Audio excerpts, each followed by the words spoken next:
고통을 감당했던 시간들, 그러니까 박정희 정권 하에서는 실제로 강제로 일본에서 납치당해서 죽기 직전에 간신히 살아나시기도 하셨고, 또 전두환 정권 때는 뭐 내란 혐의로 아예 사형 선고까지 받았던 건데, 위대한 가치를 이루기 위해서는 그만큼의 고통과 고난을 감당해야 된다.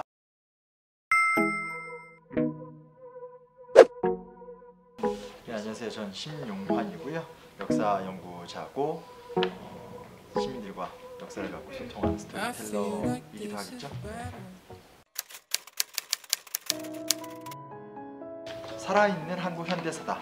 이 정부가 가졌기 때문에 살아있는이란 말이 옳을지 모르겠지만, 박정희 정권의 독재화 과정에 대해서 온몸으로 싸웠고, 또 그로 인해서 굉장히 심각한 피해도 겪으셨고, 반대편에선 산업화 시대 때 좀 무모하거나 지나친 경제 개발의 오류들을 지적하면서 건전한 경제 성장을 위해 노력을 많이 하셨고, 또 이제 대통령이 돼서는 외환 위기를 극복하면서 특히 남북 관계와 한일 관계에 있어서 중요한 물꼬를 텄던 화해의 지도자.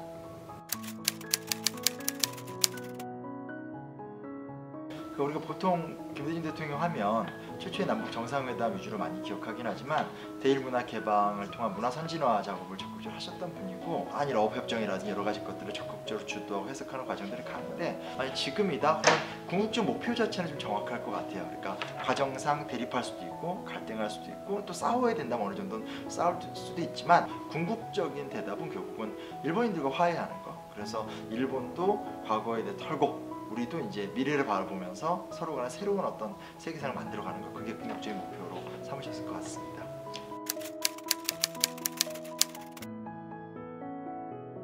일단은 이제 일장일단인데, 하나는 어찌됐건 근데 이건 있죠. 잘 되지 않더라도 이거에 대해 무슨 방법이 있을까라는 견지로 따져본다면, 김대중 정부 이전에 어떤 수많은 지도자들이 했었던 남북관계에 대한 노력, 그리고 김대중 정부 이후의 수많은 노력들을 검토해 봤었을 때, 결국은 햇볕 정책이 힘들더라도 가장 유력하고 현실적이고 합리적인 대안이다라는 거에 대해서는 이견은 없는 것 같고, 그 통론 자체에 대해서는 당연히 문재인 정부가 계승하긴 했으나, 다만 분명히 하나 차이가 있는 건, 김대중 정부는 우리 정부가 주도권을 갖고 미국을 설득하고 북한을 설득하면서 후원을 받고 그 북한과 주도적인 경제 협력을 해나갔더라면, 문재인 정부의 전략적 차이점이라는 것은 우리가 먼저 중재자가 돼서 미국과 북한을 대화시키는 어떤 새로운 전략적 선택을 한 거거든요. 그러니까 그 부분에서 분명히 김대중 정부와 현재 정부는 분명한 차이점이 좀 있는 것 같아요. 근데 이것이 어느 것이 더 올바르고 어느 것이 더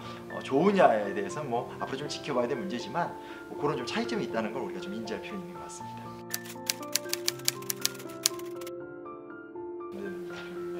역사 장면요? 한두 장면이 아닌데, 2000년 6.15 남북 공동선언 당시에 북한의 김정일 위원장과 함께 손을 들었던 장면, 어떤 가장 두려워하고 부담스러웠던, 한때는 뭐 악마의 왕국의 무슨 늑대 같은 존재였던 김정일 위원장을 세상에 끄집어냈고, 그 모습 속에서 사람들이 오류가 교정되는 거 아니에요.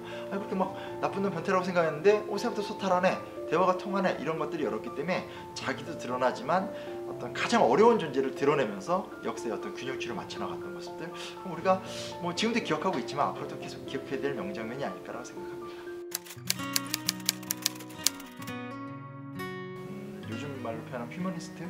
적합한 것 같아요. 그래서 울어야 될 때 울고, 싸워야 될 때 싸우고, 그리고 저항해야 될 때 저항하고, 버텨야 될 때 버텼던, 그가 겪었던 한국 현대사의 모진 과정을 생각한다면, 과연 유신과 전두환 철권 통치 시절의 휴머니스트를 산다는 게 얼마큼 힘든 것인가, 우리가 좀 가늠해 볼 수 있겠죠.